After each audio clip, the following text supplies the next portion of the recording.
rumah maupun di gereja dan juga di masyarakat. Mereka tiba-tiba jadi topik pembicaraan ini Gen Z. Kalau di rumah, orang tua mulai kewalahan dengan kenapa mendidik generasi sekarang kok tidak sama kayak dulu ya. Perasaan dulu tuh kalau tadi Dokter Ari sempat cerita, dulu kalau kita belajar itu yang namanya belajar berhadapan-hadapan dengan orang tua pakai buku begitu. Itu baru soal belajar di rumah, belum lagi soal cara diskusi, cara pendampingan itu dari rumah. Lalu di gereja, gereja juga sudah mulai kewalahan dengan begini. Di satu sisi kita butuh sekali Gen Z itu untuk eh, percepatan ketika gereja masuk dalam percepatan penggunaan teknologi. Nah, disitulah terbuka peluang untuk melibatkan Gen Z. Tapi kok Gen Z ini kalau di gereja kelihatannya menjanjikan sekali. Bisa, bisa Om, bisa Tante kan gitu ya kalau diajak ngomong ya. Ini mesti pakai program ini pakai aplikasi ini. Kapan kita ngomong, oh kayaknya kalau ini nih nggak sesuai dengan tata ibadah kita, udah dibubar deh nggak balik-balik lagi. Cuman perkara ditegur sedikit aja. Oh kalau gini kita mesti dirapatin dulu, nggak balik-balik lagi. Terus ada apa ya kita mau bicara soal itu? Lalu di masyarakat juga begitu, banyak em, keluhan dari pihak-pihak yang mengadakan pekerjaan, yang menyediakan lapangan pekerjaan, bahasanya apa ya, turnovernya tuh terlalu cepat gitu. Yang masuk dan yang keluar tuh lumayan cepat. Mereka mau cari kerja, kita melihat mereka sebagai yang menjanjikan, tapi cepat sekali apa namanya keluar. Apakah ini karena mentalitas mereka? Apakah karena dunia sudah berubah sedemikian rupa? Nah, itulah yang membuat akhirnya kita berpikir, gimana kalau kita bicarakan ini? Nah, kita bicarakan ini dengan tahapan-tahapan. Stroberi di rumahku, lalu kok ada pelangi. Bapak Ibu kalau perhatikan ini simbol-simbol dalam Alkitab sebetulnya, kecuali stroberi. Strawberry ini simbol yang dipakai untuk menggambarkan generasi sekarang yang menjanjikan, yang kalau terlihat ibarat buah stroberi itu manis, menyegarkan. Lalu pelangi itu simbol yang biasa dipakai oleh LGBTQ, tidak hanya di gereja tapi ada di masyarakat. Lalu garam ini dipakai di Alkitab itu apa ya? Menjadi ciri khas dari pengajaran dan pengutusan Tuhan Yesus. Pelangi juga ada di Alkitab. Kalau orang Kristen lihat pelangi itu seperti melihat kembali janji Allah bahwa tidak akan ada lagi pemusnahan. Kalau garam itu adalah ciri khas dari pengajaran Tuhan Yesus, ciri khas dari identitas orang Kristen dan juga pengutusan kita. Lalu terang. Kalau dalam khotbah di bukit, garam dan terang itu disambung. Kamu harus menjadi garam dunia, kamu harus menjadi terang dunia. Tapi dalam pembahasan ini terang itu merupakan simbol yang diangkat sebetulnya dari Mazmur. Terang itu firman Tuhan untuk menuntun kita masuk ke masa depan. Jadi itulah tahapan-tahapan yang sudah kita lewati. Kita bicara dari pertama. Gantian, ini gantian ya Tante Dani ya. Sekarang aku share slide yang sudah pernah diperlihatkan. Kita mulai dari strawberry. Nah, dalam percakapan tentang strawberry di rumahku, ini waktu itu bicara soal anak-anak muda di rumah dengan segala dramanya kalau di rumah. Lalu kita tiba saya langsung ke bagian akhir.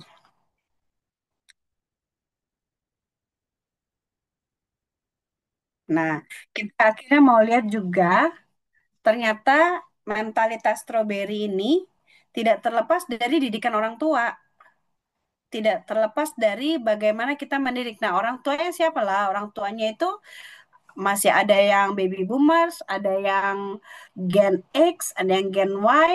Ternyata kita andil dalam menciptakan atau mencetak generasi dengan model seperti ini. Selain memang pengaruh dari eh, percepatan teknologi, khususnya pasca pandemi itu sangat mempengaruhi.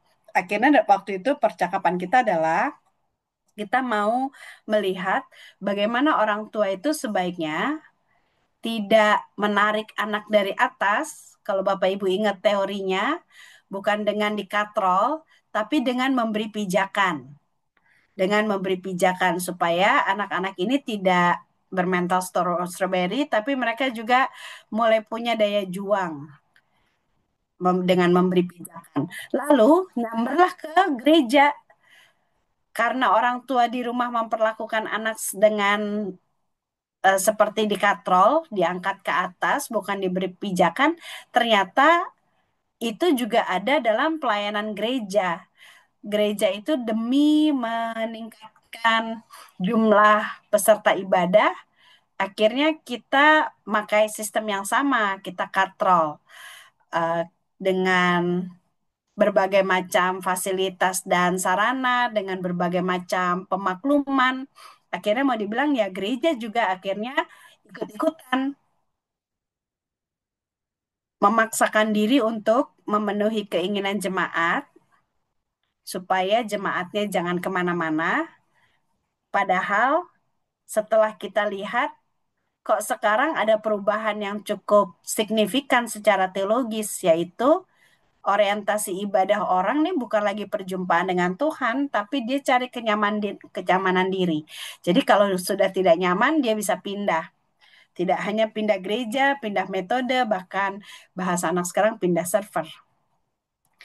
Jadi kita mau lihatnya pada materi ini, ternyata iman dan spiritualitas juga bertumbuh dalam suatu komunitas di rumah dan di gereja dan juga tradisi. Kesimpulannya ada di sini. Amsal 22.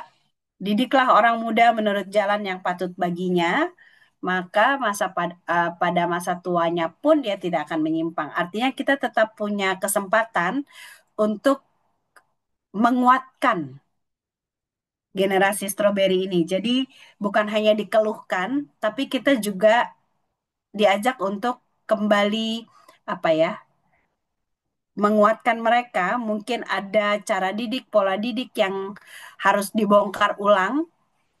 Nah, itu yang bisa kita kerjakan. Tidak hanya dengan mengeluhkan mentalitas mereka, tapi juga kita melihat ada nggak yang bisa kita perbaiki sama-sama, baik di gereja maupun di rumah, supaya mereka ini jadi ya orang-orang yang kuat, yang tangguh, yang punya daya juang untuk masuk ke masa depan. Lalu minggu berikut itu, oh sorry, di share dulu tentang pelangi. Ini bagian juga dalam komunitas gereja. Kalau yang kita bicarakan minggu lalu, kita mau melihatnya begini. Pelangi atau kaum LGBTQ, mereka itu suka nggak suka ada dan tidak bisa dimusnahkan. Dari zaman Alkitab sampai zaman Perang Dunia Kedua, itu awal kemunculan secara terang-terangan, sampai sekarang pun ada upaya untuk memusnahkan mereka, ada upaya untuk mengkonversikan mereka ada, tapi kan ternyata nggak berhasil. Lalu kalau tidak berhasil, bagaimana kita hidup berdampingan dengan mereka? Karena hidup berdampingan dengan mereka itu punya konsekuensi teologis dan juga sosial yang serius. Apa maksudnya? Maksudnya gini.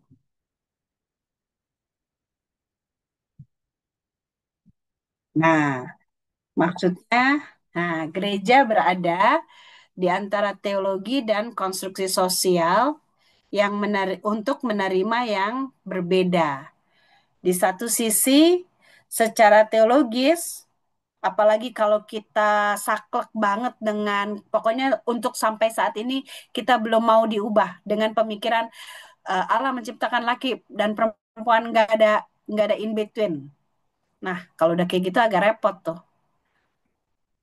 Di satu sisi kita mau bertahan di situ, ternyata di sisi lain sampai di perjanjian baru, di Allah di dalam Kristus memperlihatkan bahwa Dia adalah Allah yang menerima semua. Lalu kalau kita mau terima, pasti ada konsekuensi-konsekuensi lanjutan yang harus kita pikirkan. Artinya, kita tidak bisa menjawab semuanya pada saat ini. Yang pasti kita coba untuk mendengarkan hati nurani sambil juga memperhatikan norma sosial, yaitu antara mengasihi seperti Kristus yang tidak memandang orang, tapi juga kita ada dalam koridor berlakukan hukum. Jadi ada di posisi ini nih, posisi secara teologis kita mau menerima, tapi penerimaan itu juga tentu ada konsekuensi lanjutan yang perlu eh, secara serius dipersiapkan. Lalu yang berikutnya kita bicara soal garam. Ini ya, oh bukan, oh ini. Apa maksudnya garam? Garam itu berangkat dari fenomena bahwa semua orang mau jadi influencer, termasuk gereja. Gereja juga mau jadi influencer. Dan inilah kesempatan kita untuk menjadi garam yang tidak selalu terlihat, tapi dari apa yang kita sampaikan, apa yang kita tayangkan itu bisa mempengaruhi orang lain. Supaya orang lain yang mendengar atau menyaksikan tayangan kita itu, mereka paling tidak punya pilihan. Syukur-syukur mereka bisa berubah pikiran menjadi lebih baik, ke arah yang lebih baik. Lalu mereka juga terdorong untuk melakukan apa yang baik yang kita sampaikan. Tapi tantangannya, tantangannya itu bukan cuma sekadar memikirkan jam tayang, tidak juga memikirkan hanya konten dan konten yang seperti sekarang kan begitu ya, demi konten orang tuh berlaku aneh-aneh. Tapi kalau yang pembahasan kita, semua orang mau jadi influencer, pesannya adalah yang penting dia jadi diri sendiri. Otentisitas itu perlu. Ada banyak influencer, paling tidak ada dua yang sangat terkenal sekali di Indonesia maupun di luar negeri. Kalau di luar negeri itu termasuklah di situ Ellen DeGeneres.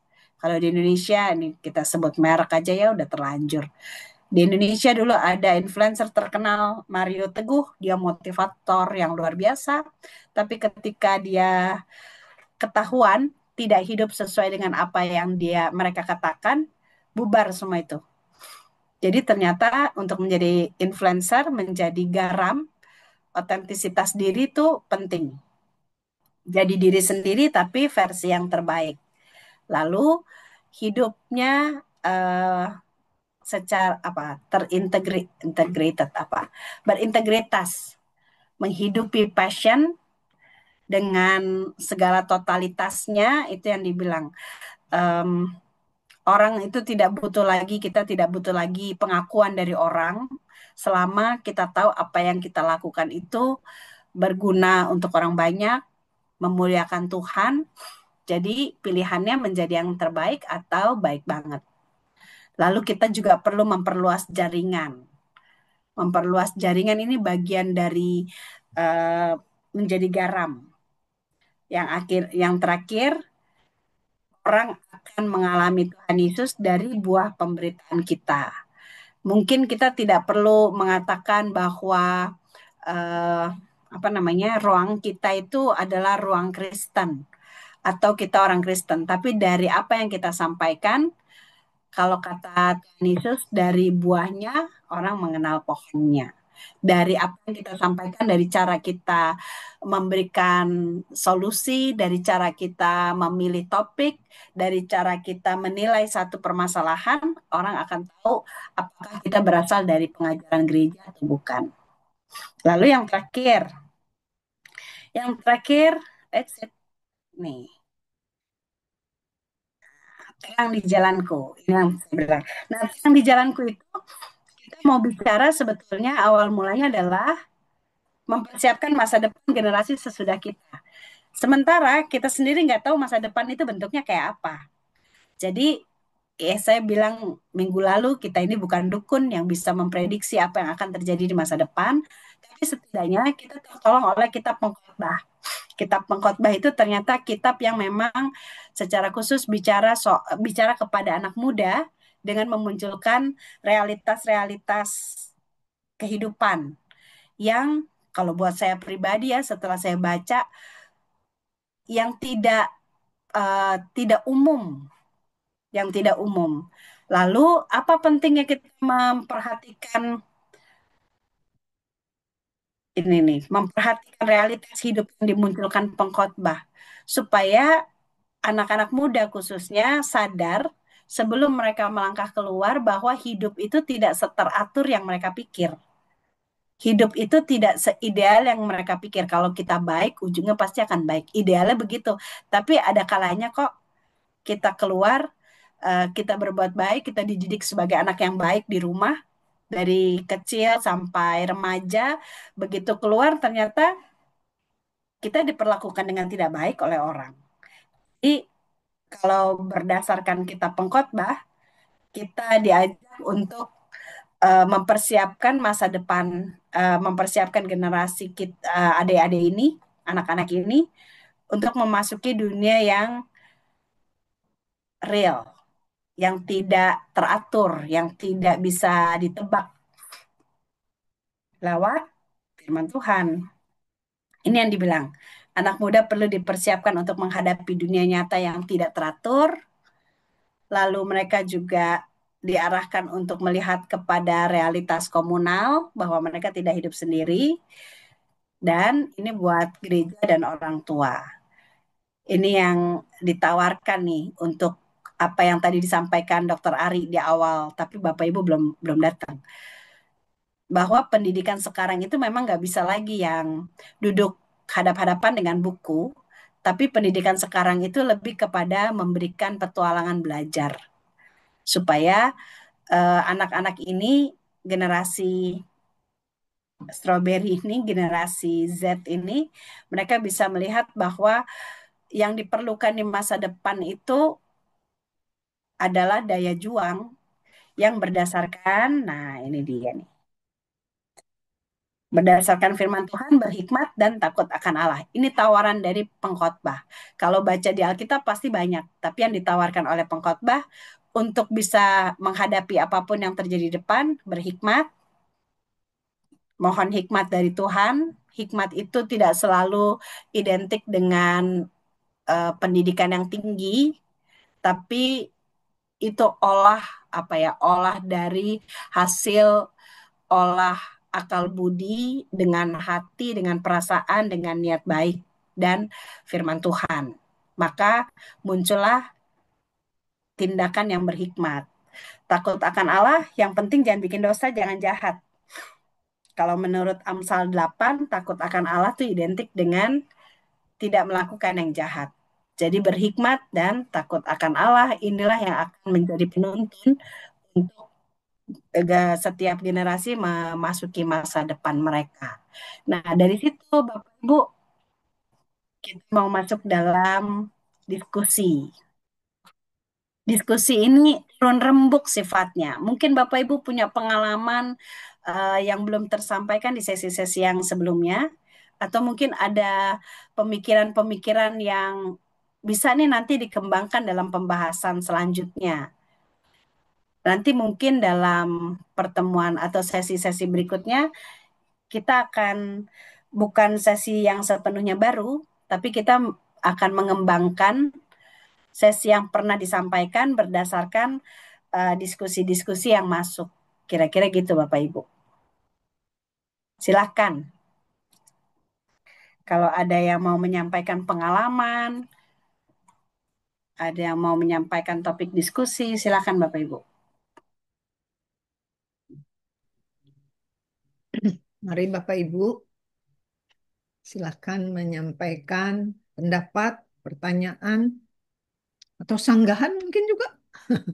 Monggo, silahkan.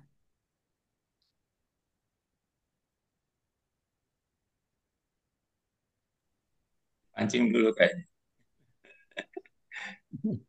Pak Dirik mau memancing katanya. Mancing di air keruh ya, Pak. Oke, Pak. Silahkan Pak Dirik. Mbak ya. Ini tentang apa LGBT ini yang menarik. Maksudnya kan itu diambil dari apa apa nih kemarin pokoknya katakan di situ gereja berada di antara teologi dan konstruksi sosial untuk menerima yang berbeda. Nah, sampai di sini kira-kira toleransi apa yang bisa kita terapkan? Karena begini, misalnya katakanlah eh, ada seseorang yang nggak jelas dia secara ininya dia tuh dia mungkin laki tapi itu apa eh, tampilannya atau apanya seperti perempuan. Terus, tuh. Belum tentu mungkin dia dia apa melakukan hubungan dengan sesama lelaki atau apa, tapi ya itu dalam dalam penampilannya dia sudah berbeda dari kelaminnya, dari jenis kelaminnya gitu. Kalau itu apakah masih bisa diterima? Katakanlah begini, dia bisa diangkat menjadi presenter. Nah, gereja bisa terima itu nggak? Atau bahkan mungkin jadi pendeta atau seperti apa? Saya nggak tahu. Karena kan kita tidak ada lagi penghakiman. Nah, Tuhan Yesus juga mengampuni. Tapi kan ada ayat-ayat juga yang mengatakan bahwa apa namanya istilahnya tuh eh, janganlah engkau tidur dengan laki-laki secara orang bersetubuh dengan perempuan karena itu suatu kekejian. Kemudian Imamat 20 ayat 13, apabila seorang laki-laki bersetubuh dengan laki-laki lain, mereka melakukan perbuatan keji dan hina dan kedua-duanya dihukum mati. Karena manusia Roma 1:6-27 juga, karena manusia berbuat yang demikian, maka Allah membiarkan mereka menurut nafsu mereka dan seterusnya. Seterusnya. Jadi, uh, gimana sikap kita yang benar gitu dalam keadaan seperti ini? Apa, ya kita kita bisa menerima dia secara secara apa namanya komunitas atau secara ini dalam hubungan, tapi untuk hal-hal tertentu apakah bisa seperti kayak misalnya kita kan sekarang sudah mengakomodasi orang yang bercerai sama memberkati lagi perkawinan mereka yang kedua atau yang keberapa itu kan sudah banyak terjadi. Apakah dengan LGBT juga seperti itu? Nah, itu aja pertanyaannya. Terima kasih.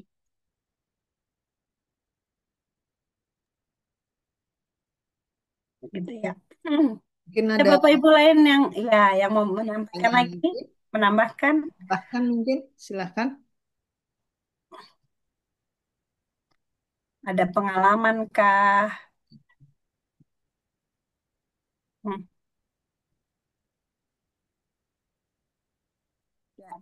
Bapak Ibu sambil menunggu ya, Ya. tapi mana tahu ini akan memunculkan lagi pendapat-pendapat. Kalau berdasarkan yang kami bahas, Bapak Ibu emang ini mesti diulang-ulang.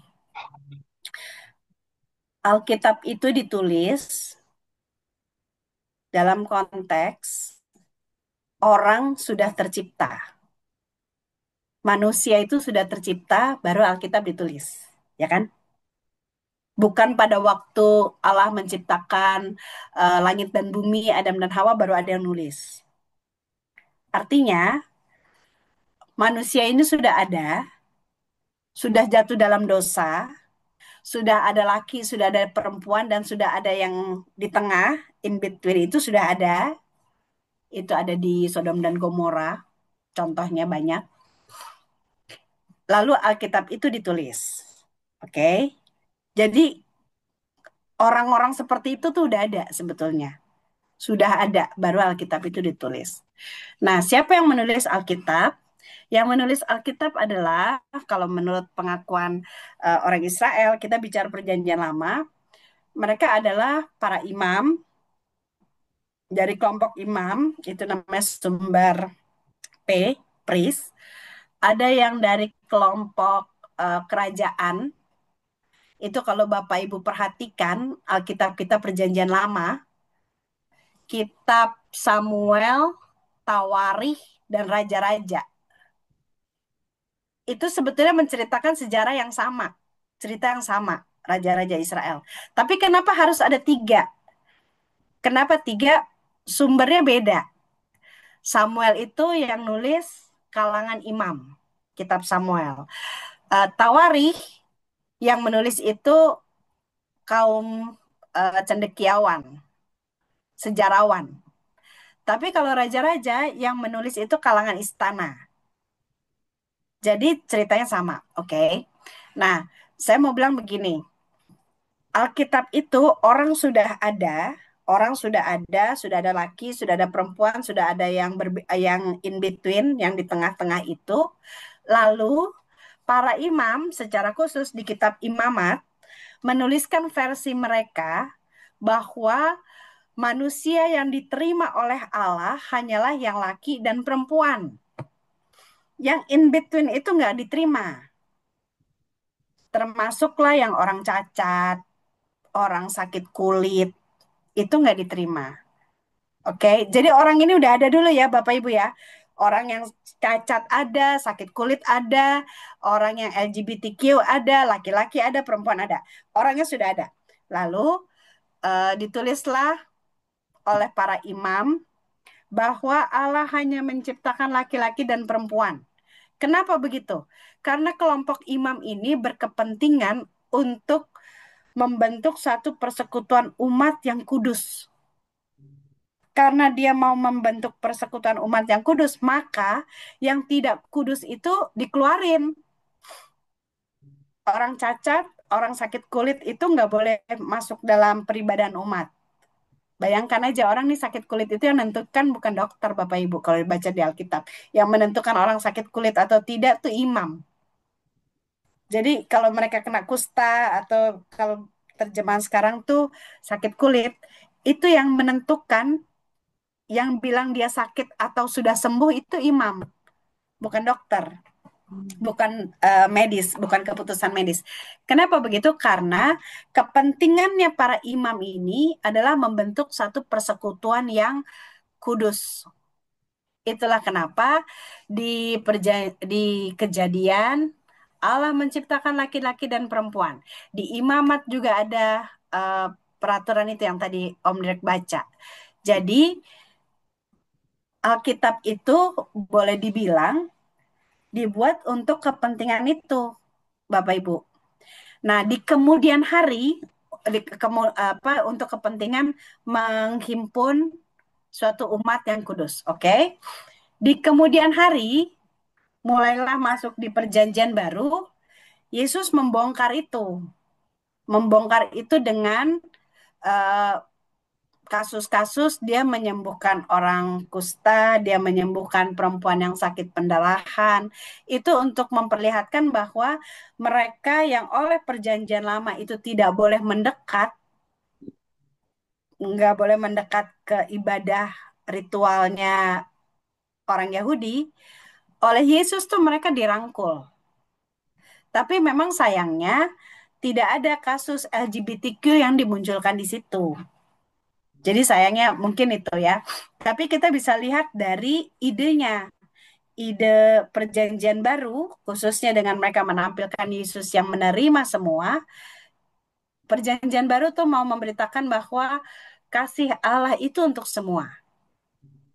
Kasih Allah itu untuk semua.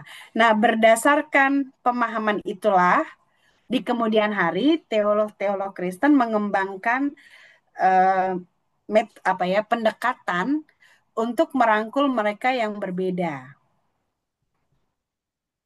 Gitu ya, maksudnya saya coba pelan-pelan ini menjelaskannya secara urutannya.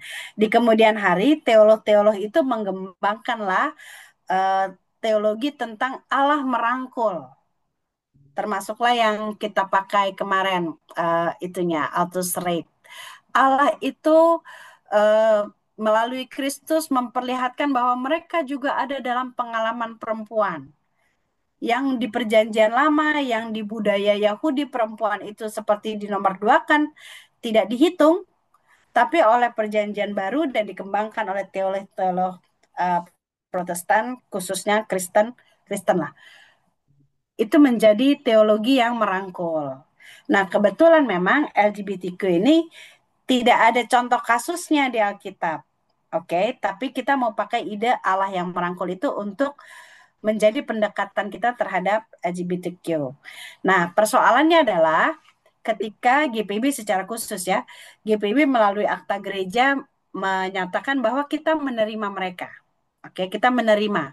Kita menerima dengan dasar bahwa Allah itu mengasihi semua, lalu mereka juga diciptakan Allah, walaupun oleh perjanjian lama mereka maunya enggak, yang diciptakan itu cuma laki, perempuan enggak ada in between.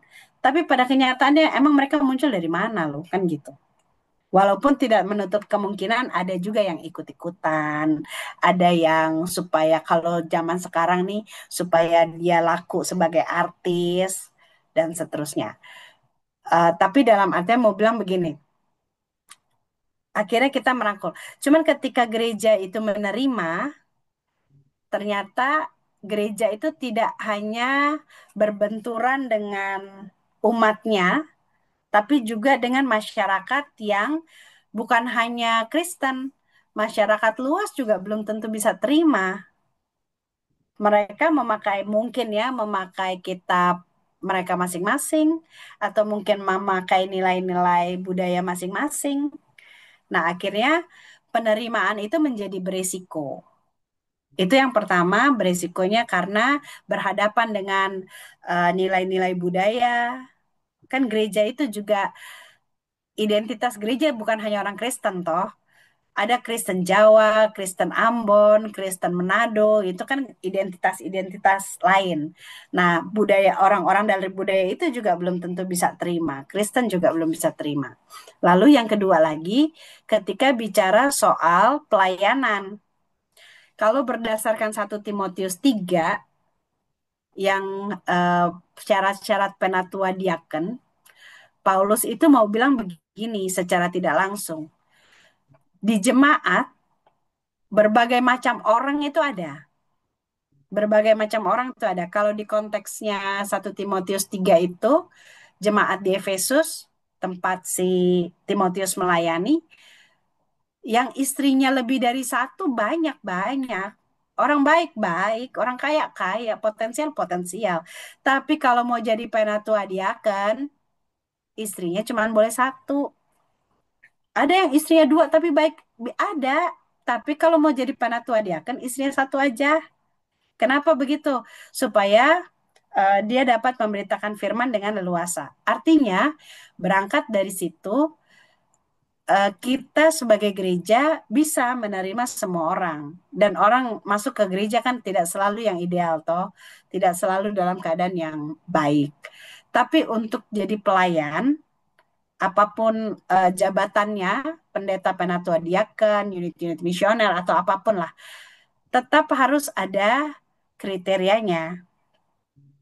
Tetap ada kriteria supaya firman Allah jangan dihujat, supaya mereka dapat memberitakan firman dengan leluasa. Nah, itu yang menjadi pagarnya. Pagar yang sampai sekarang masih dinego. Apakah kalau kita menerima LGBTQ menjadi bagian dari jemaat, kita mengakui bahwa iya mereka ada, mereka berbeda, lalu penerimaan itu bisa dilanjutkan kepada eh, melibatkan mereka pada pelayanan. Nah, itu yang belum selesai, Bapak Ibu. Itu yang belum selesai menjadi percakapan. Jadi kalau diterima, diterima. Tapi konsekuensi lanjutannya, apakah mereka boleh jadi penatua diaken? Apakah mereka boleh jadi pelayan PAPT? Nah, itu masih dalam pergumulan. Jadi begitu, Bapak Ibu. Untuk sementara begitu. Walaupun di tata gereja, di akta gereja GPIB, kita sudah menerima. Sudah menerima, dan kalau di situ ada dibilang kita sudah dapat melibatkan dalam pelayanan. Hanya tetap saja nih ya, Tidak bisa semudah itu juga. Ternyata kita berbenturan bukan hanya dengan doktrin gereja, tapi juga dengan yaitu konstruksi sosial. Ini ya, GPIB mendorong praktik inklusi dalam bentuk melibatkan manusia LGBTQ ke dalam kegiatan gerejawi. Kira-kira gitu. Kalau yang 5.3 mendorong praktik misional terhadap sorry, salah pencet. Terhadap manusia LGBTQ di dalam berbagai format dan ekspresi agar GPIB menjadi gereja yang adil, tidak diskriminatif, seperti Tuhan Yesus yang terbuka terhadap mereka yang terpinggirkan, tidak berdaya, dan bahkan diperdaya, dibuat tidak bersuara, dan terbuang. Untuk sementara sampai di situ, Bapak Ibu. Terima kasih. Menarik nih. Boleh sedikit lagi apa? Saya tertarik dengan tadi yang kalau betul itu tulisan-tulisan orang yang punya punya maksud tertentu ya di Perjanjian Lama. eh, apakah lantas kita cukup belajar Perjanjian Baru saja? Nah, kan begitu kan seolah-olah wah Perjanjian Lama nih banyak-banyak banyak ininya nih, banyak maksud-maksud punya trik-trik tertentu. Dan selama ini kita diajarkan ini apa kita harus percaya pada Alkitab. Kita anggap semua itu adalah firman yang Tuhan berikan kepada kita. Nah, jadi terpikir seperti itu gitu loh maksudnya. Kalau memang apa kita hanya belajar Injil empat itu Yohanes, terus Matius dan apa itu Bisa, katakanlah perjanjian baru ya. saja atau seperti apa baru yang patut kita percayai lah gitu. Apa betul Nggak seperti bisa, kita nggak bisa hanya memakai perjanjian baru, oke. karena apa yang terjadi di perjanjian baru, bahkan kematian dan kebangkitan Kristus itu sudah ada di perjanjian lama. Membuatkan ya. Jadi kalau saya pernah bahas di khotbah serial, setiap detail, every detail selama crucifixion apa setiap detail waktu jalan salib itu semua ada di perjanjian lama. Setiap every detail. Kenapa begitu? Untuk menunjukkan bahwa kematian Kristus di kayu salib dan kebangkitannya itu bukan rencana yang baru terpikirkan Allah ketika Kristus lahir. Tapi itu sudah jauh-jauh hari sebelum Kristus ada, Allah sudah mempersiapkan keselamatan itu. Itu yang pertama. Lalu yang kedua, ada banyak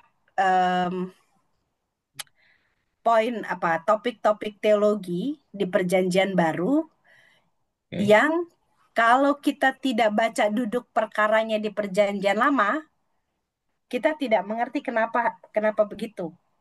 Jadi misalnya gini nih, waktu Tuhan Yesus dibaptis, ada suara yang mengatakan, inilah anakku, kepadanya aku berkenan. Itu sebetulnya Allah perlu mengatakan itu, apalagi yang waktu Tuhan Yesus dimuliakan di atas gunung ya, bersama dengan Elia dan Musa. Allah perlu mengatakan itu, penegasan itu karena pertama, waktu Abraham mau mempersembahkan Ishak, ternyata persembahan yang berkenan kepada Allah itu adalah persembahan yang ditunjukkan Allah, bukan persembahan yang dibawa manusia. Itulah kenapa waktu Abraham mau mempersembahkan Ishak, Abraham kan sempat ngomong sama Ishak, Allah akan menyediakan persembahan itu. Lalu adalah domba yang nyangkut di semak-semak. Penunjukan Allah bahwa itulah korban yang dia siapkan, itu terjadinya pada waktu Yesus dibaptis. Kalau kita tidak pernah tahu cerita Abraham itu, kita tidak akan bisa memaknai bahwa korban atau persembahan yang berkenan kepada Allah itu adalah yang ditunjuk Allah secara langsung. Baik. Itu salah satunya. Jadi kenapa Perjanjian Lama, walaupun kita baca ini kayak jauh sekali berbeda dengan semangat Perjanjian Baru, tapi kita nggak mungkin membaca, kita tidak mungkin mengerti Perjanjian Baru kalau tidak mengerti duduk perkaranya di Perjanjian Lama. Jadi Oke, tetap harus dibaca bersamaan. oke. Walaupun karena kita kan baca sebagai orang Indonesia toh, tapi kalau kita baca sebagai orang Yahudi Kristen, kita akan mengerti sekali bahwa Kristus itu adalah penggenapan dari apa yang ditulis di Perjanjian Lama. Kalau karena kita baca sebagai orang Kristen, orang Indonesia, kita nggak ngerti juga, nggak seberapa menjiwai hal-hal itu.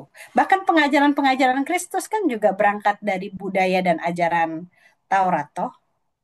Lah kalau kita nggak pernah tahu Perjanjian Lama, kita nggak ngerti ini Tuhan Yesus ngomong apa, ini nyambung apa enggak. Kira-kira gitu Bapak Ibu. Saya dapat sesuatu yang baru nih dan terima kasih sekali pendeta sini. Karena tadi kalau pendeta sini dijelaskan bahwa eh, ini apa kita jangan melihat dari apa yang ditulis oleh mereka pada perjanjian lama ya. Karena memang kalau mereka kan nulis-nulisnya di sana harus dihukum mati dan lain-lain. Sementara kalau di Roma sama Korintus itu dibilang kalau karena manusia berbuat demikian malah Allah membiarkan mereka menuruti nafsu mereka. Dan di Korintus dibilang tidak tahukah kamu bahwa orang-orang yang tidak adil tidak akan mendapat bagian dalam kerajaan Allah. Jadi soft ininya. Apa nggak kayak kalau di perjanjian lama kan. Ya, jadi itu Ya, yang saya tangkap. Terima kasih. Jadi saya dapat masukan lagi tentang itu. Jadi bukan berarti kita nggak boleh percaya. Kita percaya bahwa memang Allah menciptakan laki-laki dan perempuan dan ini itu seperti itu. Dan mereka lebih tegas dalam apa menghukum mereka-mereka itu. Tapi di perjanjian baru pendekatannya sudah lain, sudah berbeda. pendekatannya sudah lain. Betul. Oke, terima kasih, terima kasih. Itu Tuhan. Makasih Pak Dirik. Ini Bu Pendeta ada pertanyaan eh, tertulis ya. Eh, Tidak di chat tapi melalui WA dikirim ke saya. Boleh saya bacakan Ibu Pendeta? Boleh, boleh. Silakan. Eh, Bagaimana atau pendekatan apa yang dilakukan gereja ketika mendengar informasi bahwa ada salah satu anggota jemaat anak muda yang suka sesama jenis dalam kurung lesbian, bahkan sudah ikut katekisasi dan telah disidi juga. Begitu. Terima kasih. Pendekatan gereja sama panjang. Ini saya jawab berdasarkan akta gereja dan pengalaman ya, Bapak Ibu ya. Kalau mungkin Bapak Ibu punya teori dari bidang ilmu yang lain, silahkan kita urun rembuk. Tapi kalau dari akta gereja, yang pasti kita tidak boleh menolak. Itu yang pertama. Lalu yang seperti yang saya sampaikan dalam topik tentang pelangi itu, tidak baik, tidak baik. Kalau buat saya itu tidak baik. Kalau kita menghakimi orang di ujung, sementara kita tidak pernah tahu proses apa yang membawa dia sampai di situasi itu. Artinya begini, kalau orang sampai ternyata dia adalah penyuka sesama jenis, apa istilahnya waktu kemarin itu di PA ya, ketertarikan eh, apa ya? Tunggu ya. Waktu pembahasan di PA itu loh, ini nggak ada pelayan PA yang ikut ya. PA Fidel tuh bikin pertemuan KSJ, Ada Bang Sam tuh. KSJ, ketertarikan sesama jenis. Jadi kalau ternyata nih, misalnya gini, pada akhirnya kita lihat orang yang KSJ, ketertarikan sesama jenis. Tidak baik kalau kita menghakimi dia di ujung itu, sementara kita tidak pernah tahu apa yang membuat dia sampai pada situasi itu. Jadi pendekatan yang dilakukan gereja biasanya, eh, pendekatan pastoralnya kita ajak bicara dulu. Kita cari tahu dulu. Kita tidak cari tahu untuk menghakimi bahwa apa yang dia lakukan itu salah, tapi cari tahu dulu apa yang membuat dia ke situ. Lalu penyebab itulah yang menjadi topik pertama untuk dibicarakan. Hmm. Jadi ibaratnya kalau kita sakit kepala, bukan hanya mengobati sakit kepalanya, Tapi kita cari ini sakit kepala gara-gara apa? Gara-gara asam lambung kah? Gara-gara mungkin ada giginya bolong kah? Sehingga dia naik ke kepala. Nah, itu yang dibicarakan. Jadi penyebab-penyebab dia untuk dia memilih KSJ itu yang pertama dicari tahu dan pertama dibicarakan. Mana tahu, mana tahu di tengah percakapan itu kita ketemu, oh rupanya KSJ itu berangkat dari sakit hati. Nah, penanganannya bisa ke pastoral, penyembuhan luka batin. Mana tahu ya, KSJ itu berangkat dari pengalaman dia dilecehkan, pengalaman pahit. Nah, sama tuh, bisa juga dengan pastoral. Mana tahu KSJ itu ternyata kalau kata yang diskusi kita berapa minggu lalu ya Dokter Ari ya, itu berangkat dari kromosomnya yang berbeda kah, penghitungan yang berbeda kah, begitu. Nah, itu bisa dirujuk ke dokter misalnya. Atau ternyata KSJ-nya dia itu karena ikut-ikutan itu bisa dikerjakan. Jadi tidak langsung menghakimi KSJ-nya, ketertarikan sesama jenis, tapi kita bicarakan dulu apa yang membawa dia sampai ke situasi itu. Supaya kita tidak cepat menghakimi bahwa yang dia lakukan itu salah, tapi kita tidak mau tahu apa yang sebenarnya dia sudah lalui. Itu yang pertama. Lalu pendekatan yang kedua, saya rasa kalau tegas ya, bahwa kan yang ditakutkan gini, kalau ada KSJ takutnya kita ketularan atau kita jadi korban gitu, atau jangan-jangan dia suka sama kita kan gitu, yang ketakutan gitu, atau kita ikut-ikutan. Nah, itu kembali ke ketegasan kita.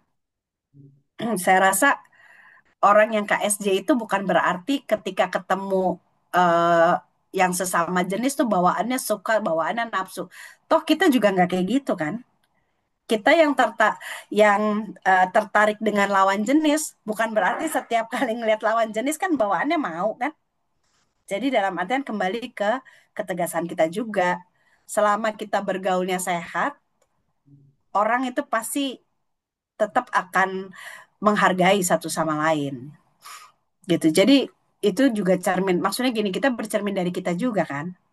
Hmm. Kalau kita suka dengan yang lawan jenis, bukan berarti setiap lihat lawan jenis terus kita mau, kita nafsu kan gitu, enggak. Apalagi kalau kita bergaul dalam situasi yang saling menghormati, saling jaga. Nah, itu juga bisa diterapkan kepada mereka yang kita tahu KSJ. Tapi bukan berarti kita menghakimi dengan menjauhi mereka. Kitanya juga tegas. Saya rasa kalau kita tegas, sama seperti kita pada umumnya, mereka juga akan menghargai dan menghormati, tidak akan melanggar batas. Kecuali kalau kita juga buka peluang ya. Kalau ternyata kita juga, mohon maaf ya, kalau kita juga jahat, ngebully-bully mereka dengan eh, ngeledek-ngeledek yang menjurus-menjurus, itu menurut saya itu jahat. Saya rasa kalau kita memperlakukan mereka sama seperti kita memperlakukan lawan jenis, dengan hormat, dengan tahu batasan, mereka juga akan ikut dalam batasan itu. Untuk sementara begitu, Bu Dani. Oke, baiklah. Mudah-mudahan yang bertanya puas dengan jawaban yang diberikan. Kalau masih ingin bertanya lagi, boleh disampaikan melalui saya. Yang lain bagaimana? Adakah pertanyaan lain yang atau pendapat lain? Bagaimana dengan jawaban Ibu Pendeta tadi? Mengenai gimana sikap gereja kalau ternyata ya kita kita harus teliti dulu ya sebelum kita lakukan tindakan gitu ya Pak Pendeta, Ibu Pendeta. Oke, ini ada Ibu Triana ini raise hand. Silakan Ibu Triana. Ya, selamat malam Ibu Ibu Dani dan Ibu Pendeta dan yang eh, ibu-ibu yang lain dan bapak-bapak yang lain yang ada di virtualku. Sama seperti tadi pertanyaan sebelumnya. Eh, Memang di gereja saya pun memang ada remaja yang memang sudah secara berani ya mengatakan bahwa dia KSJ ya, menyukai sesama jenis ya. Dan eh, remaja ini aktif Eh, dan satu lagi, bahwa ya memang begini, memang kita harus tegas, tapi bahwa remaja ini pun dalam pelayanannya, hmm, eh, melihat ada beberapa remaja yang juga memiliki sindrom KSJ, sehingga ketika di dalam pelayanan-pelayanan selalu membawa beberapa eh, remaja yang memang memiliki eh, hal yang sama dengan dia. Sebenarnya sih kalau kalau saya melihatnya betul-betul bahwa kita memang harus merangkul, bahwa kita memang harus apa ya, peduli, dan memang kita harus mendoakan. Tetapi kalau sudah sifatnya seperti ini, bahwa itu tuh akhirnya membawa banyak remaja dan apa ya, membuat menjadi suatu kumpulan gitu ya.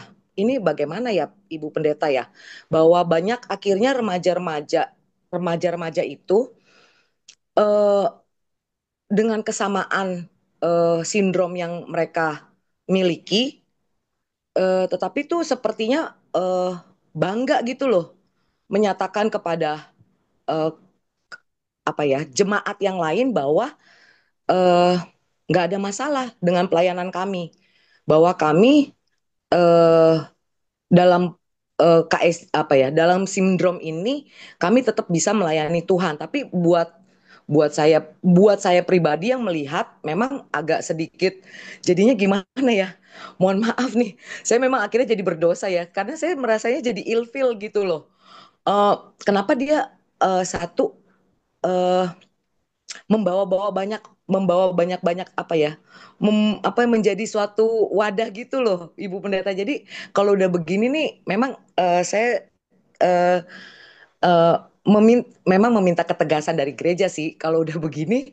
Apakah ya saya sebagai orang tua masih agak ngeri juga nih jadinya, apa gimana ya. Nah itu sih sebenarnya yang yang tadi setelah pertanyaan tadi saya terus langsung kena kayak ke saya. Oh iya, saya juga termasuk orang yang agak sedikit takut gitu loh dengan apa yang terjadi saat ini gitu, ketika banyak anak-anak remaja yang sangat terlalu pede lalu membawa-bawa, terus bertambah banyak, sehingga tuh saya jadinya melihat itu jadi pelayanan yang eh, mohon maaf, apakah ini masih menjadi pelayanan yang mengharumkan nama Tuhan atau memang hanya untuk kepuasan diri mereka, para remaja ini? Itu aja sih Ibu Pendeta, ini saya apa, concern saya dengan adanya KSJ yang seperti ini untuk melayani di gereja, ditambah dengan kepedean kepedean dari remaja-remaja itu untuk membawa banyak yang memiliki sindrom yang sama dengan dia. Demikian Bu. Oke.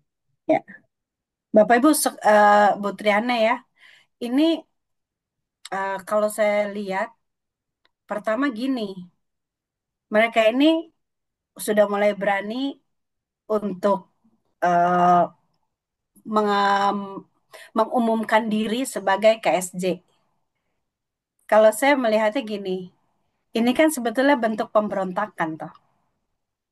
Ketika mereka mengaku secara umum dan jelas bahwa mereka berbeda, mulai mulai berani, sementara mereka tahu bahwa keberadaan seperti itu tuh masih sulit diterima orang.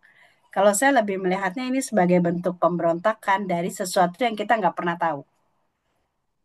Apakah selama ini sebelum mereka KSJ, mereka punya masalah dengan penerimaan? Apakah penerimaan di keluarga atau penerimaan di sekolah, lalu memuncaknya di gereja, meledaknya di gereja? Kenapa di gereja? Karena gereja itu biasanya lebih lunak dari lembaga-lembaga pendidikan. Di sekolah mungkin dia dibully karena mereka berbeda, tapi mereka nggak bisa bicara. Di rumah mereka nggak ada yang mau dengerin. Lalu sampai di gereja, kebetulan ini komunitasnya lebih bersahabat, akhirnya mereka berani. Jadi menurut saya yang perlu dilihat pertama kali, ketika mereka berani mengumumkan diri bahwa mereka KSJ, yang perlu dilihat adalah mereka berontak dari apa ini? Apa nih sebetulnya yang membuat mereka seberani ini, memberontak seberani ini tuh apa? Kalau saya lebih curiga kepada krisis penerimaan yang bisa terjadi di mana-mana. Di rumahnya bisa, di keluarganya bisa, di sekolahnya bisa, meledaknya di situ. Lalu yang kedua, dengan mereka mengaku kalau mereka KSJ, memang akan memancing remaja-remaja yang sejenis itu, maksudnya yang juga punya kecenderungan seperti itu, merasa percaya diri untuk juga mengaku. Nah, ini waktu itu nih ada Pak Sam ya, kita pernah bahas di pertemuan pelayan PT ya Pak Sam ya. Di satu sisi, ketika ada yang berani bilang dia KSJ, orang lain yang tadinya diam-diam, dia merasa dapat teman, merasa dapat relate nih. Oh, sama nih, kalau gitu aku nggak sendiri. Nah, di satu sisi itu bagus untuk mereka membangun self defense dari penolakan. Jadi biasanya mereka tuh ngerasa kalau selama ini dia sendirian ditolak, sekarang dia punya teman. Jadi biasanya begitu memang sebetulnya bukan ikut-ikutan, bukan mengajak-ngajak anak lain ikut-ikutan. Ini saya coba berpikir positif ya. Walaupun mungkin ada juga yang menyebalkan kayak begitu. Tapi di satu sisi kami pernah bahas waktu itu dengan pelayan PT di Philadelphia, ada juga misalnya kalau waktu itu pelayan PT, ada juga anak-anak PT yang anak-anak teruna, anak-anak remaja yang akhirnya mendapat peluang untuk bisa didengar. Mestinya nih kalau aku ngobrol sama dia, dia ngerti nih. Mestinya kita akan ada di pergumulan yang sama. Nah, di satu sisi itu bisa menguatkan, itu bisa menyelamatkan mereka dari frustasi yang selama ini mereka pendam sendiri. Lalu, yang ketiga, ketika mereka sudah membuat kumpulan, sebetulnya ini memudahkan gereja untuk merancangkan pelayanan dan pendekatan. Ketimbang munculnya itu sendiri-sendiri. Satu muncul, lalu kita pelayanan di situ, kita dampingi, kita layani, totonya yang lainnya muncul, yang ini muncul. Nah, kalau ternyata mereka sudah membentuk satu kumpulan, artinya tanpa terburu-buru menghakimi, itu bisa jadi pemikiran buat gereja merancangkan pendekatan dan pelayanan yang lebih tepat. Apakah pendampingan dan pelayanan itu berupa eh, kelompok diskusi, kelompok sharing, kelompok pemulihan luka batin, kira-kira begitu. Kelompok yang khusus bicara soal krisis penerimaan. Jadi itu sebetulnya peluang buat gereja dan itu memudahkan gereja daripada ini orang ngaku nggak ngaku kita nggak tahu ternyata dia begitu. Jadi itu yang ketiga. Lalu yang keempat, sebetulnya ketika mereka itu mengumumkan diri sebagai KSJ, kalau kita mau objektif, status mereka itu kan tidak apa ya, tidak berarti bahwa mereka itu tidak bisa melakukan apa-apa. Yang keempat tuh saya mau bilang begini, hidup mereka itu kan sebetulnya tidak hanya soal ketertarikan dengan sesama jenis. Tidak heran kalau mereka juga ternyata saya kenal orang, dia ikut nggak nih malam hari ini waktu itu dia ikut. Saya kenal seorang pemuda, dia KSJ, tapi dia sangat bagus bikin tata ibadah. Dan tata ibadahnya itu laku sekali di gerejanya. Dia andalan oleh, dia sangat diandalkan oleh pendetanya untuk bikin tata ibadah kalau pendetanya nggak bisa, bayangkan nggak? Dan tata ibadahnya itu mungkin ya, dia itu bidang studinya tuh memang bahasa Indonesia.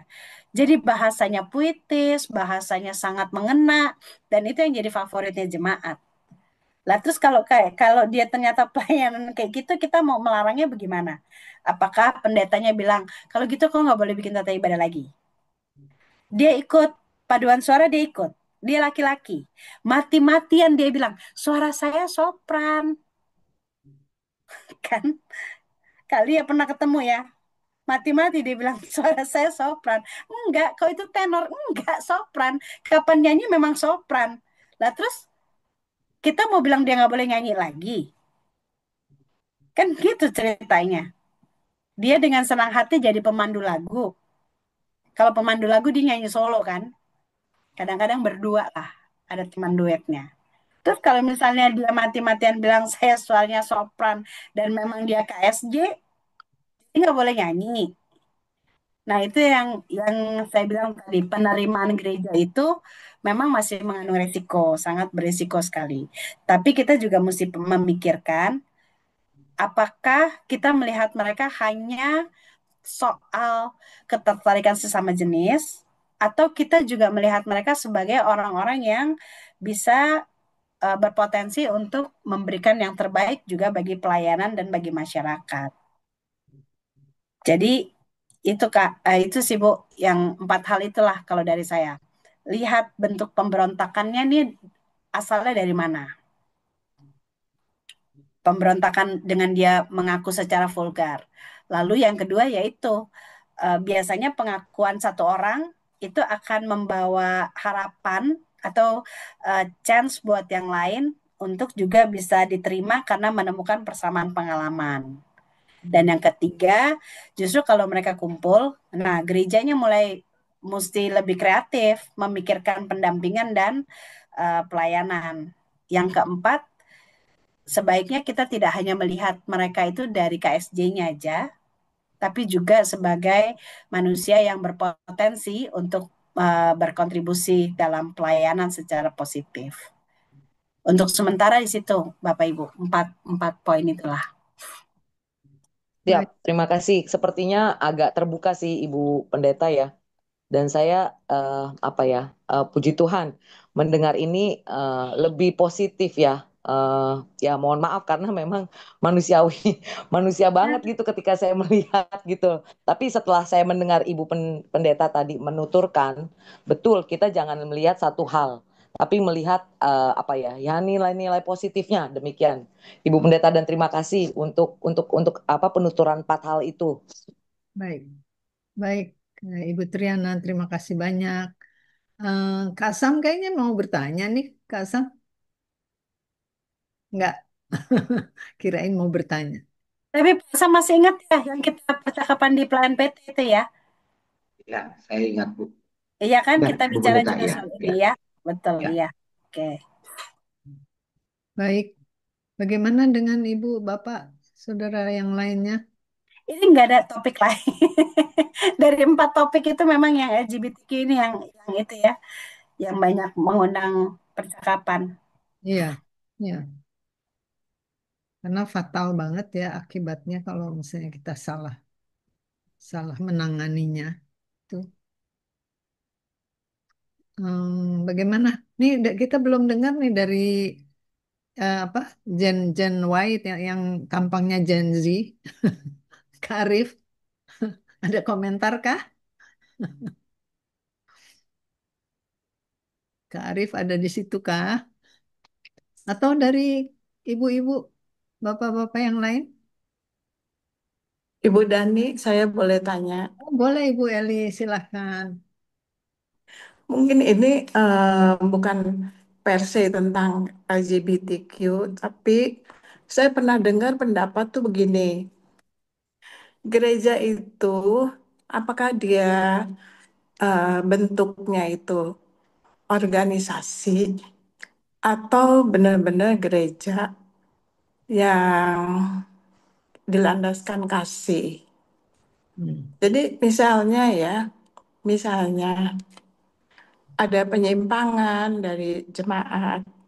Lalu kata si yang saya dengar itu Bapak itu bilang gini, Pak, kalau gitu kita tahu dia itu telah melakukan satu kesalahan, misalnya apalah mencuri uang atau apa gitu. Apakah langsung dipecat sebagai pelayan? Lalu dia bilang, ya saya lihat dulu ya. Kalau gereja itu organisasi, ya saya langsung pecat.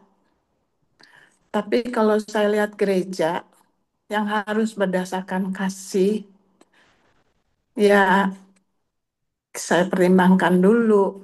Nah, misalnya ini related to LGBTQ atau apa tadi KSJ.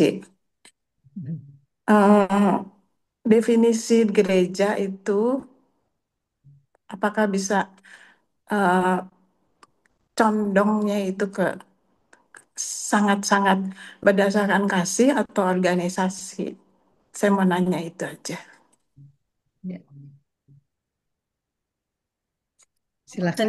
Maksudnya Om Ail ini kalau kasus LGBTQ itu apakah kita pakai pendekatan organisasi atau pendekatan kasih gitu? Iya, karena kan itu juga satu masalah atau satu pergumulan gereja ya. Satu apa topik yang sulit, yang sangat-sangat sulit eh, ditentukan. Seperti Ibu bilang kan, apakah kita eh, bisa dia nggak boleh ikut paduan suara karena dia itu suaranya sopran. Nah, Padahal tapi padahal dia tenor gitu.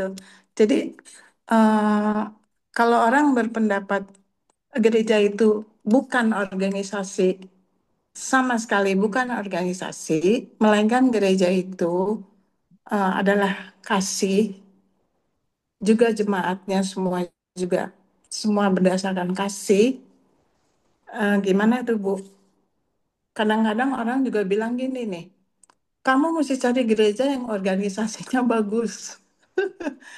Jadi kenapa mesti cari organisasinya bagus ya? Karena semua tertata baik, semua ini.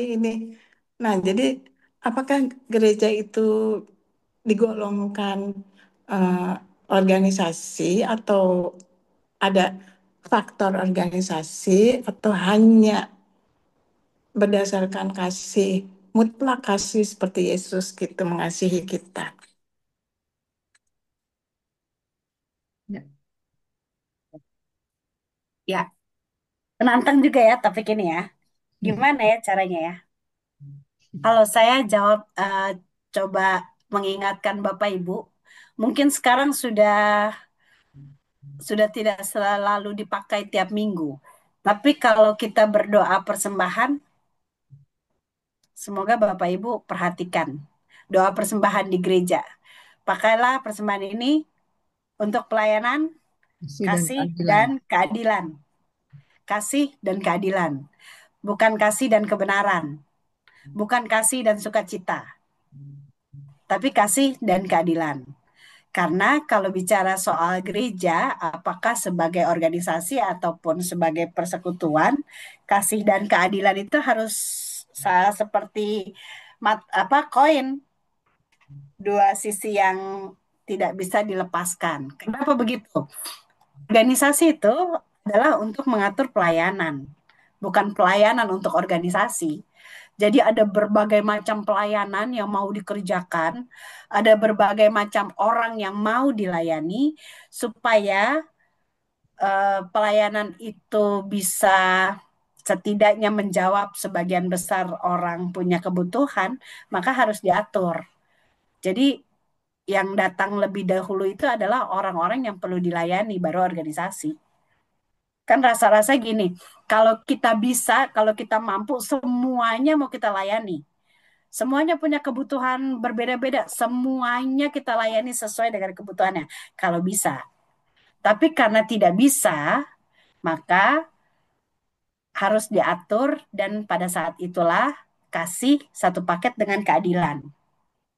Bagaimana memprioritaskan yang duluan harus dilayani, kira-kira gitu.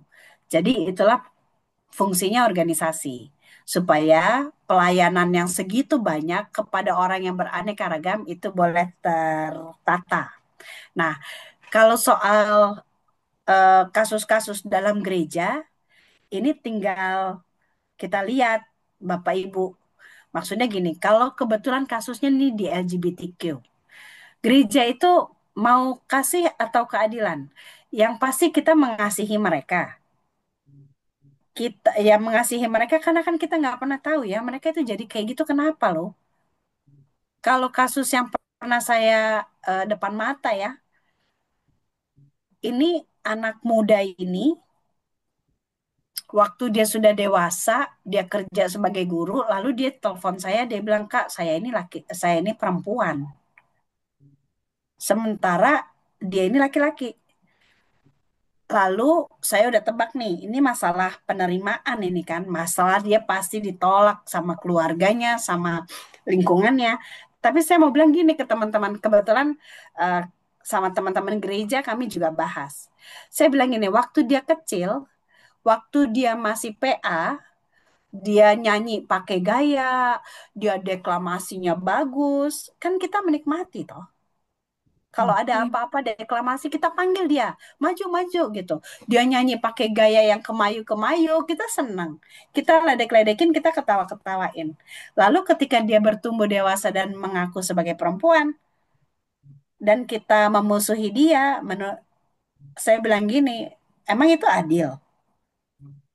Kan kita lihat dia waktu kecilnya kayak apa. Kita menikmati, kita memuja-muja dia, kita tepuk-tepukin tangan. Kalau ada acara-acara, apalagi kalau Natal gereja, dia pasti ikut nyanyi dengan gaya yang kemayu itu. Terus begitu dia besar ya dia ngaku dia perempuan, kita musuhin. Kan enggak gitu.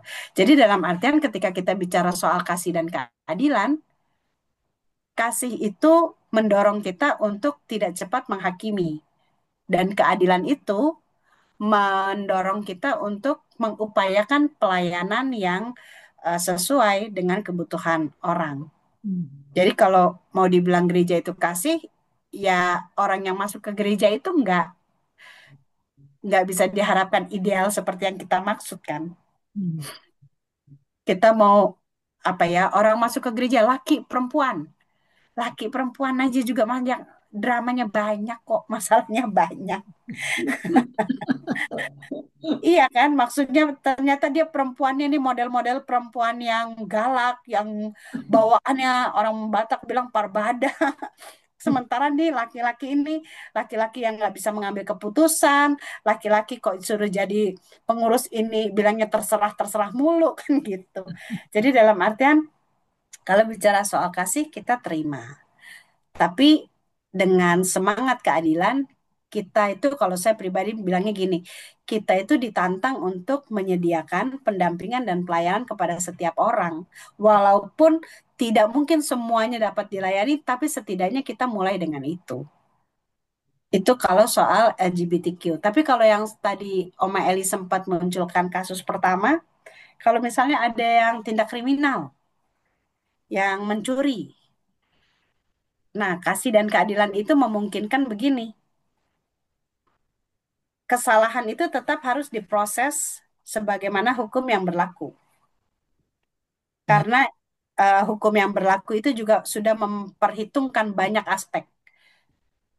Unsur pembelajaran, unsur efek jera, unsur sosial, dan seterusnya. Tapi kasih itu yang memungkinkan kita untuk mendampingi orang itu sepanjang dia berproses menuju pertobatannya. Jadi ketika dia harus menghadiri misalnya pertanggungjawaban, apakah pertanggungjawabannya di gereja, apakah pertanggungjawabannya di kantor polisi, atau pertanggungjawabannya di tempat lain, sebagai bentuk kasih, kita terpanggil untuk mendampingi. Kita terpanggil untuk mengatakan gini, udah ngomong aja yang jujur, udah jangan takut. Kok salah juga kita tetap temenin. Itu kasih. Tapi kita nggak bisa bilang, udah kalau kasih nggak usah dihukum. Oh, itu akan merusak kemana-mana. Merusak ke dia juga, merusak ke gereja juga. Ini kalau konteksnya gereja ya, merusak ke masyarakat juga. Orang akan bilang, oh jadi orang Kristen itu melindungi orang yang pelaku kriminal. Kalau gitu, kalau dia melakukan tindak kriminal, dia pindah aja ke gereja. Pasti diterima, pasti ditutup-tutupin kan gitu. Enggak, kita tetap memperlakukan sesuai dengan hukum karena itu sudah dikaji pertimbangannya untuk kebaikan banyak orang. Tapi kalau kita tetap mengasihi, kita dampingi. Kita memastikan ke orang itu walaupun kau dikenakan sanksi, apapun sanksinya, kita tetap berteman. Kita tetap akan bikin jadwal kunjungan ke penjara misalnya. Kita akan bikin tetap eh, apa namanya jadwal doa bersama. Kira-kira begitu. Kira-kira gitu Bapak Ibu. Oke, Ini Terima kasih, jelas. Bu. Terima kasih. oke, baiklah. Ini ada Kak Olin di sini. eh, ada pertanyaan, memberikan pendapatnya, kalau boleh saya katakan demikian. Beliau mengatakan, kalau aku pernah mendengar ada kalimat yang dibenci adalah dosanya, bukan orangnya. Dengan begitu, kita memberi kesempatan kepada mereka untuk berubah. Itu pendapatnya Kak Olin. Ada yang mau memberi Ya, tanggapan, Bu Pendeta? kita melihat perbuatannya ya, bukan orangnya ya. Karena kalau berdasarkan pembahasan kita berapa minggu, Bapak Ibu, pada pada intinya nanti kita ketemu deh. Di balik dari keanehan-keanehan itu pasti ada kerapuhan Hmm. yang membuka ruang bagi kita untuk mengasihi, menolong, mengampuni gitu. Hmm. Jadi di balik semua kelakuan yang aneh-aneh itu pasti ada kerapuhan. Yang ya itu tadi, disitulah tempat kita menunjukkan kasih, pengampunan dan pertolongan. Oke. Dokter Sri ya. Dokter Ari, Riset. Silakan Dokter Ari.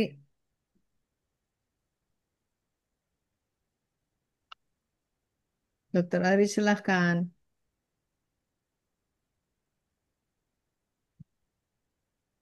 Halo, halo. Ya, Yes. silakan.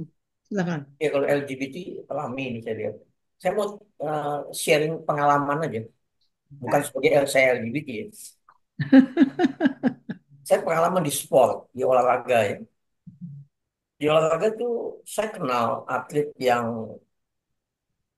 lesbian, dia suka dengan sesama jenis. Saya kenal atlet juga yang apa gay, suka sesama laki-laki. Ada juga yang biseksual, dia suka kiri kanan. Ada juga yang atlet yang transgender, dia pindah pindah jenis kelamin. Dan kita tahu orang-orangnya ini kita tahu. Tapi kalau di olahraga kita misalnya ada aturan kayak ada Alkitabnya di olahraga, laki-laki tidak boleh bertanding melawan perempuan. Selalu pertanyaannya kan dok, kita tahu dia laki atau perempuan bagaimana dok? Lihat aja KTP-nya. Di KTP itu nggak ada tengah-tengah, nggak ada. Itu laki atau perempuan. Jadi kalau dia tertulis laki-laki ya kita perlakukan dia sebagai laki. Walaupun kita tahu ini gay manusia. Tapi ya dia boleh bertanding olahraga kecuali ada yang protes. Ada yang tahu, dia bukan bukan laki tuh atau dia gay itu manusia.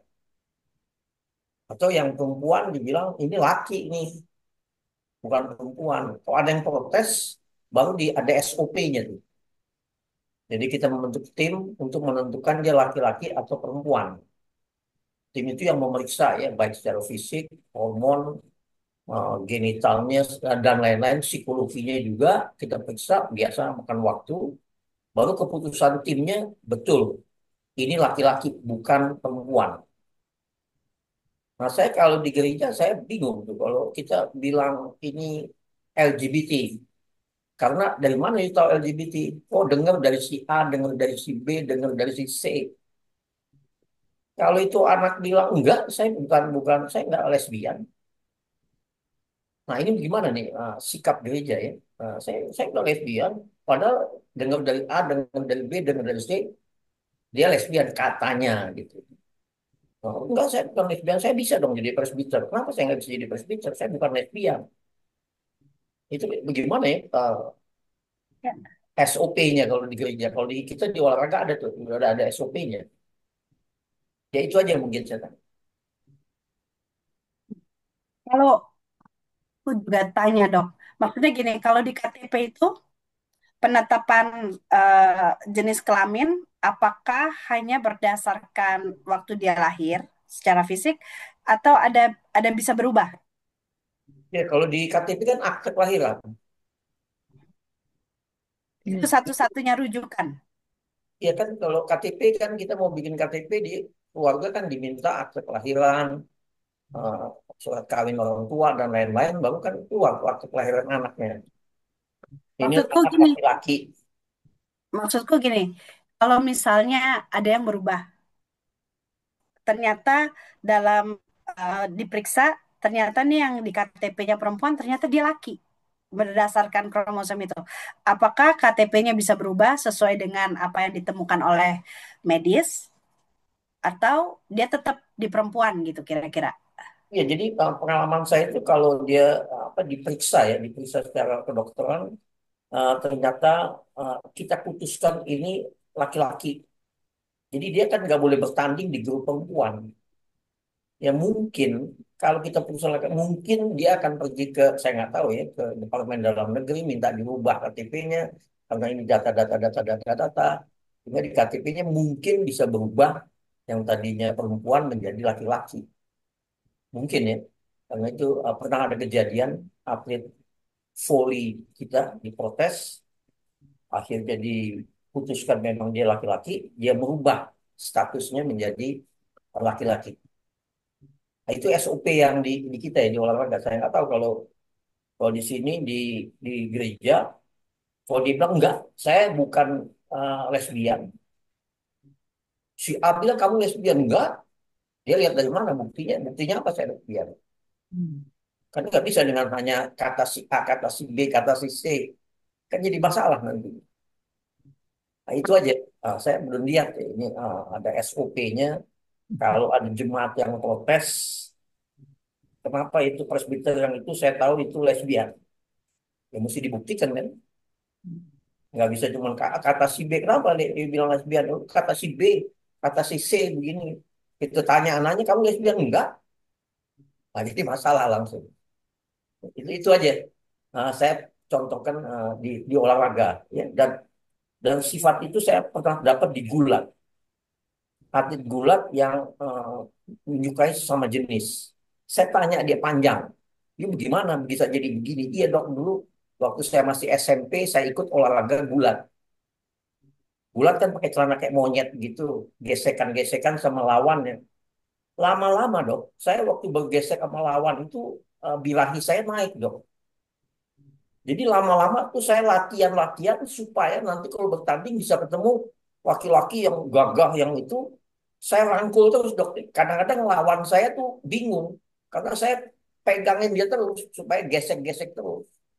Dan dia menjadi salah satu masuk ranking nasional karena motivasi itu. Saya suka dengan gesekan-gesekan ini dok. Nah ini contoh aja bahwa tapi karena ini di pihak laki nggak ada yang protes ya kalau di pihak pertandingan perempuan suka ada yang protes itu bukan perempuan itu laki. Tapi kalau pertandingan di pihak laki nggak ada yang protes ini perempuan. Itu contoh aja satu. Yang kedua juga saya sering lihat di cabang saya ke tempat latihan ada seorang wanita cantik duduk nonton saya tanya pelatih siapa tuh. Oh dia pacarnya ini dok. Tunjuklah itu atlet perempuan yang lagi main dia pacarnya ini. Jadi perempuan suka sama perempuan tapi ya tetap di dalam olahraga kalau nggak ada yang protes ya tetap di dasarnya KTP atau paspor. Kalau paspornya bilang ini men ya men, paspornya bilang di luar negeri ya, ini nggak bisa protes. Itu aja pengalaman saya sharing. Terima kasih, Dokter Ari. Iya. Kita ada Kalau Dok, di, saya tambahin dikit boleh nggak dok? boleh dong, masa nggak boleh? Silakan, silakan. Jadi silakan. gini, Bu Pendeta sama Dokter Ari, mungkin Dokter Ari udah tahu juga ya. Pernah kan ada atlet dari Afrika, perempuan, itu di atlet lari, dia juara. Tapi perbedaannya dia juara nomor satu dengan dua itu terlalu jauh. Ya, jadi bahkan dia punya catatan waktunya itu mendekati catatan laki-laki. Nah, diprotes oleh banyak negara, maka dia diperiksa lah tadi yang seperti dokter bilang, diperiksa sama tim medis bahwa dia memang perempuan, tapi hormon laki-lakinya dominan. Itu yang membuatkan tenaganya jadi tenaga laki-laki, gitu loh. Itu gimana tuh Bu Pendeta sama dokter Ari? Itu ada tuh kan dokter Ari tahu tuh dari Afrika dulu kalau nggak salah. Ya, jadi Ya, itu masuk duluan sebelum dokter pendeta Sandy masuk ya, dokter Ali dulu masuk. Jadi memang kita, saya pernah masuk di dalam tim penentuan jenis kelamin ya, waktu di SEA Games di Manila. Ada atlet kita diskusi lama itu 2 minggu lebih. Jadi diperiksa pertama diperiksa oleh dokter biasa, fisiknya, anatominya, baru diperiksa oleh ginekolog, organ-organ reproduksinya diperiksa, baru diperiksa oleh ahli hormon, diambil darah, di segala macam, baru diperiksa oleh psikolog tentang lifestyle dari kecil, bla bla bla bla semua. Kesimpulannya memang susah katanya. Karena dari pihak anatomi bilang ini laki-laki, cuman organ ininya nggak tumbuh sempurna, apa perempuan, organ reproduksinya tidak tumbuh sempurna, jadi mirip laki-laki. Tapi dari begitu juga dari yang tadi dikatakan hormon, memang rasio testosteron dan estrogennya tinggian testosteron. Kalau perempuan mestinya tinggian estrogennya. Sehingga kita waktu itu mengambil, waktu ditanya psikolognya, psikolognya bilang saya tanya anaknya sendiri nggak tahu nih saya laki atau perempuan. Saya pun kecil saya nggak tahu saya ini laki atau perempuan. Sehingga kita ambil kesimpulan bahwa you laki-laki karena kadar testosteronnya rasionya lebih tinggi dibanding kadar estrogen. Sehingga waktu itu dia dinyatakan diskualifikasi, medali emasnya diambil, diberikan pada yang nomor 2. Dan dia terima, dia pulang ke negara jadi di Asia Tenggara itu ke SEA Games. Nah, itu contoh aja. Ini kasus yang Afrika juga begitu. Nanti waktu diperiksa ternyata hormon testosteronnya rasionya lebih tinggi dibanding estrogen. Tapi dia punya profil anatomi semua perempuan. Cuma pertumbuhan ototnya seperti laki. Ya memang karena hormon estrogen testosteronnya lebih tinggi. Nah ini kadang-kadang. Tapi kita bisa memutuskan bahwa you laki. Nah kalau tapi dia yang saya maksud dok, dia ini si perempuan ini yang hormon laki-lakinya lebih banyak, dia ini nggak lesbi gitu loh. ya, jadi tampak luarnya nggak kelihatan. Memang. Tampak luar cuma diprotes karena ototnya beda. Prestasinya terlalu jauh dibanding perempuan lain. Jadi indikatornya itu. Jadi dia dalam hidup sehari-hari nggak ada sifat menyukai sesama jenisnya nggak ada. Nah ini contoh aja ini. Jadi memang memutuskan dia ini LGBT nggak gampang. Lebih banyak orang memutuskannya berdasarkan informasi aja. Kata si A, kata si B, dia lihat si A, dia lihat si B begini, begini, begini. Kita putuskan, oh you LGBT. Atau karena karena gesekan tadi ya dok ya. Iya, jadi kalau di waktu digulat itu karena gesekan ini, padahal kan dia laki-laki sama laki-laki. Tapi dia bilang waktu saya dari SMP dok, kalau kena gesekan dari kalangan laki-laki yang gagah ganteng, birahi saya naik dok. Itu yang membuat motivasi saya jadi latihan sehebat mungkin supaya saya selalu bertanding lawan yang laki-laki yang badannya hebat. Sehingga kadang-kadang saya tanya lawannya, saya juga bingung tuh. Lawan gue melukin gue melulu, gak mau lepas katanya. Pada wasit bilang udah lepas, lepas. Saya tetap aja saya gesek terus dok. Nah ini contoh aja. Orang nggak tahu itu bahwa dia sedang menikmati bilangnya karena gesekan sama lawannya. Tapi dia sih nggak pacaran sama laki, nggak jadi homo, nggak. Tapi birahi waktu bergesekan dengan lawannya. Itu aja mungkin sharing saya. Ya. Terima kasih Dokter Ari, Pak Jimmy untuk sharingnya. Eh, Bagaimana? Masih adakah yang ingin menyampaikan pendapat atau bertanya? Ini sekarang sudah 21 lebih 49. Seru nih diskusinya Oh, ya. sampai pagi nih. Ya, apa Intinya saya kalau kalau di dunia olahraga sebetulnya justru lebih gampang untuk memastikan karena ada alat ukurnya. Iya, Sementara di gereja itu biasanya hanya berdasarkan pengakuan. Apakah dia ngaku atau tidak, atau diakui dituduhkan oleh orang lain. Nah, itu juga sepertinya ini lumayan memberi insight baru ya, bahwa Kalau yang memang dia benar mengaku, kayak yang kasus yang saya temui itu, dia memang bilang saya perempuan walaupun dia kelihatannya laki, itu memang ada pengakuan. Tapi sisanya daripada itu kalau di gereja memang berdasarkan tuduhan, Bapak Ibu. Hmm. Kecurigaan. Curiganya begini, curiganya begitu. Akhirnya kan ada mereka jalan bareng, maksudnya sahabatan dari kecil sampai besar kemana-mana berdua, terus akhirnya ngomongnya begitu. Kebetulan dua-duanya sama-sama memutuskan untuk tidak menikah, terus orang mulai berpikir jangan-jangan KSJ, mereka pada enggak. Jadi itulah ya, insight-nya buat gereja juga ya. Jangan kita juga apa ya, melabel orang berdasarkan pemikiran kita sendiri, kira-kira begitu.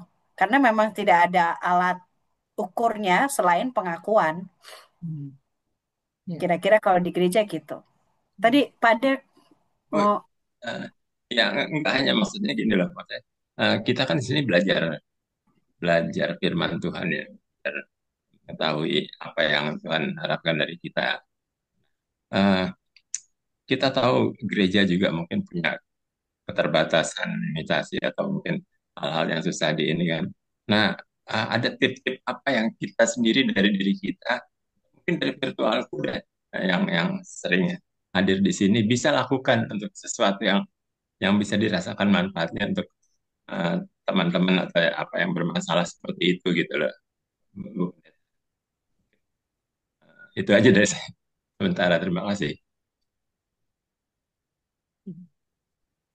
Gimana? Ada komentar? Ada pertanyaan?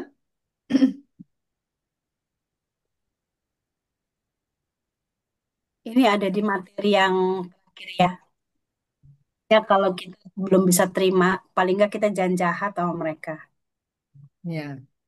Ya mungkin kita nggak bisa paksakan setelah materi ini pun saya tidak muluk-muluk untuk bisa mengubah pemikiran orang. Paling nggak ini bisa jadi inspirasi dan membuka wawasan berpikir. Tapi untuk mengubah orang dari yang mungkin tidak terima menjadi terima atau mungkin yang lain itu di luar dari kemampuan kita. Tapi setidaknya kalau pesan saya sebagai pendeta, kalau kita belum bisa terima, nggak apa-apa. Tapi jangan jahat sama mereka.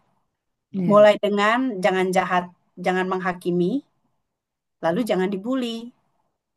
Jangan dihakimi, jangan dihakimi, jangan dibully, jangan dijauhkan.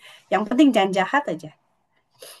Kalau emang belum bisa terima nggak apa-apa, nggak apa-apa. Setiap kita ini punya pengalaman juga kan, punya perasaan juga, punya apa ya, punya hati nurani juga.